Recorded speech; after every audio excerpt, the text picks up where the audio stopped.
Hey, how's it going out there today, everybody? Hope everybody's having a great day. I just wrapped up this week, Friday to Friday. I want to talk about that. I want to go over some numbers with you.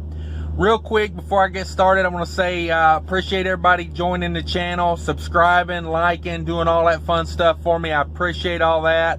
Appreciate everybody that's coming into my live shows and, enjoying the conversation, joining the conversation. I appreciate all that big time. Thanks everyone for that. Also want to go over, I've got a lot of new subscribers here lately, so I want to go over kind of the setup, what I do, how I do it, and what the channel's about. First of all, I like this channel to become, I said it in a live feed the other day, I was thinking about this. I like this to be like the Wikipedia of trucking. You know, I don't have all the answers, but I would like to bring together enough people that most answers can get, or most questions can get answered here. So that's kind of what I'm trying to do here. I want you to be a profitable owner-operator. That's the focus of the channel, is being profitable. There's no reason to be an owner-operator if you're not going to be the most profitable. So that's kind of what we're working on here, trying to get everybody in the profit zone. So my setup, I'm leased to a carrier, 80-20 split. What I get out of that is I don't pay trailer rental. They do all the office stuff for me. They find loads for me. I can book my own. For the rest of the time, what they find is quicker and better because they're nonstop on these load boards. I have final say in it. Even if they do find something, they call me and ask me, or if they've got time, they call and ask me, hey, are you trying to get a load after the one you got? Where do you want to go? What kind of money are you looking for? That type of thing. So that's all part of the carrier I am leased to. And another thing, these numbers I go over are variable cost numbers. They are, numbers to kind of give you an idea. If you want to be an owner-operator, here are some numbers. Now, there are some other numbers that you're going to have to factor in that I do not give. I do not factor in truck payment. I do not factor in insurance. Those are so widely different that there's, me putting them in here, makes no sense to me. Because there's going to be guys that don't have truck payments. There's going to be guys that's got, $800 a week truck payments. You have to put those numbers in yourself. Your insurance, same thing, I've had insurance in the past that was, $300. I've had insurance in the past that was $1,300 a month. So, it varies so much. You'll have to factor those numbers in.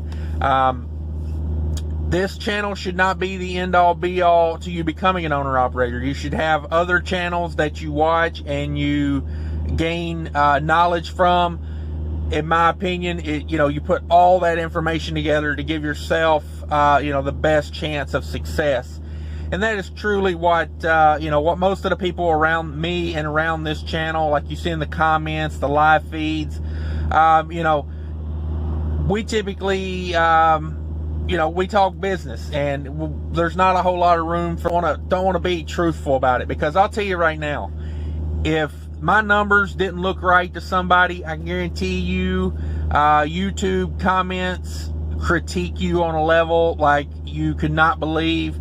It's like being in a beauty pageant.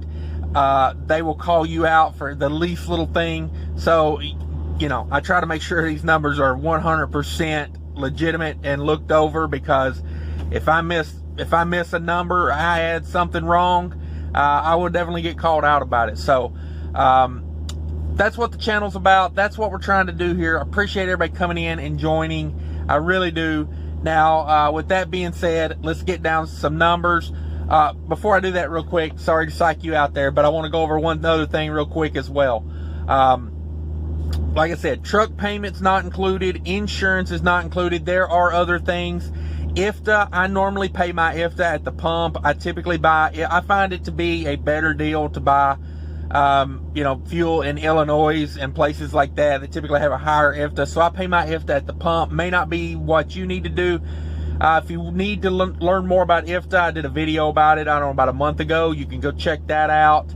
And, there's other things, tags, maintenance account, stuff like that. You got to factor in yourself. Just a rough guide. I typically do about $0.10 a mile for maintenance. And then, like If my tires are starting to look a little worn or whatever, I typically just start putting a little back for tires along the way. But like my routine maintenance, a dime a mile, when my maintenance account, if I don't have no issues, nothing major, that maintenance account grows pretty quick. I need steer tires here in probably the next, 10 to 20,000 miles. I'm going to need a set of steer tires. I've been putting a little back here and there for it, but I may just do it out of the maintenance account, So you got to do those things yourself. But if you have any questions about stuff like that, just let me know. But let's get to the numbers of the week. Friday to Friday numbers here. 1 week, 7 days. Or at least it was where I went to school. First load picked up in Minnesota, and it was 3 picks, 1 drop, and it turned into 1.5 picks, 1 drop. So I'll go over this load. I'll tell you a little bit about the load real quick, then we'll go over the numbers. So that load, they sent me the rate con on it, and it was a good paying load, and it was the rate con was kind of like obscure. It didn't tell me the number of pallets at each stop, it just said the number of cases. So I got to the first stop, I picked up, and the rate con said that on every stop it had a note: double stack the pallets when possible to make sure you can get all 3 stops on the truck or on the trailer. And I was kind of like, yeah, that's probably going to lead to some trouble, when they leave a note like that, because I got no say-so in what they do, how they, because a lot of that stuff can't be double stacked if it's heavy or whatever. So I get to the first stop, and they load it, and every pallet is about 5 foot tall. You can't double stack 5 foot tall pallets. You wouldn't have double stacked these anyway. They were frozen pizza, or not frozen, but just refrigerated pizza dough. They were heavy. You weren't going to stack those. You get to the second stop. The way they had this stuff palletized, I'm a big dude, and I could walk in between the pallets on the second stop from the back of the trailer all the way to where their stop. I mean, like, they probably were 8 inches in from the side of the pallet, on each pallet. So, and there was like a foot gap. They weren't even like big pallets. They were like a foot gap in between the pallets. Yeah, they had 18 pallets there, and they were, again, about 5 foot tall. We're not going to double stack those. So those went all the way to the back of the trailer. I only got 16 of them on there. I called the broker. I tell them, I'm saying, hey, the way they've got these palletized, there's no way you're going to get all 18 of them on here, and I still got another stop to go get. So sent the broker some pictures, did some back and forth there. They're trying to tell me, oh, well, we're going to get them to restack them. I'm like, I'm not, like, that's going to take all day to restack 18 pallets. So anyway, finally figured it out. They said, all right, we're just going to have to go with what we got. We're going to send somebody else to pick up the other pallets. And then I had a stop over in Milwaukee that they said, well, I have to send somebody else to pick that up too.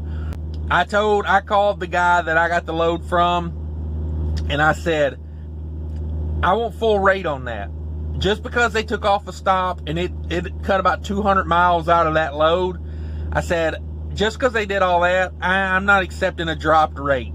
It's not my fault they screwed it up. I spent like 3 hours there messing with it. Luckily, the broker never even called, never even said anything about dropping the rate. So I guess they ate that one. But that was a good load. That was it ended up being one pickup up in north of Minneapolis, one pickup in Minneapolis, and then finaled out in Orlando, Florida. I had an 80-mile deadhead on that. It was 1,539 miles. 2 picks, 1 drop, 34,000 pounds, 33 degrees continuous. It paid $5,200. And yeah, that was that load. I'm not going to go over the details of every load because I got them combined. I'm just going to do one weekly total on everything. I just wanted to give you a little rundown about what the loads were, the lanes I'm running. The next one was from Pendergrass, Georgia. Yeah, the last one finaled out in Orlando. And then I deadheaded from Orlando up to Atlanta. Pendergrass is kind of like going up 85 towards South Carolina. So I deadheaded all the way up there. It was right at 500 miles. And then 2 stops on that one, or 2 deliveries. Gotta learn how to talk. 1 pick, 2 on that one. So it was the opposite of the last one. The last one was 2 picks, 1 drop. This one was 1 pick, 2 drops. This load was, like I said, 1 in Minneapolis, had a drop in Minneapolis, and finaled out in Grand Forks, North Dakota. Nice little load. A lot of deadhead on that one though. It was 20,000 pounds total, 10 degrees negative, frozen food, 1 pick, 2 drops, 1,460 miles loaded, 500 mile deadhead on that, 1,960 on the total miles on that. Paid $3,322. I know I don't know where they get these amounts from, but that's what it paid. So all in all, pretty good revenue on that one. Not a great per mile rate by the time you factor in that 500 miles of deadhead. But not a bad load to really come out of Atlanta, to be honest with you. You know, like loaded miles, that's over $2 a mile loaded to come out of Atlanta. So I count that as a win. So yeah, let's get to the weekly numbers. Let's break these 2 loads down. So basically I went from north of Minneapolis, kind of going out toward North Dakota. I went from over there like St. Cloud down to Orlando, and then basically straight back up to North Dakota. So, you know, it's been a heck of a week. Total miles this week, 3,579 miles put on this truck this week. I got an oil change done this week. I'm glad I got that knocked out in the midst of doing all this. You know, I was snuck in while I was waiting on the load that come back to Minnesota. While I was waiting on them to get that ready, I dropped trailer and ran up to Love's and got the oil changed. So that was a good thing. Like I said, 3,579 total miles this week. 580 of that was deadhead. That's like 16-17% deadhead. Right at 3,000 miles loaded, like literally 2,999 loaded miles. 3,000 miles loaded. Total revenue this week, $8,522 in total revenue this week. That's a banger of a week, but let me tell you, they didn't just come out and hand me that. I worked for that money, let me tell you. To the truck, because I'm on the 80-20 split, like I said, to the truck money, 80% of that is $6,817 to the truck. And let's go over some rates. That is totals for the week, $2.38 a mile, all miles to the carrier. So that is counting all the deadhead, that's everything. To the carrier, $2.38 a mile, $1.90 a mile to the truck, so $1.90 a mile, not bad. $2.84 on a loaded mile, $2.84 on a loaded mile, just to give you an idea where rates are. Loaded miles only was $2.84. Now let's go over some expenses. $1,001 on diesel, $123 on reefer, $28 on def, $50 on tolls. Basically it was $25 each way. I did the same tolls back and forth. $50 total in tolls, $12 on one scale on the first load. Total expenses, variable expenses, $1,214. So we go back over here, what we made truck at $6,817. Subtract the variable expenses from that to the truck amount. It leaves $5,603 to do what I got to do with.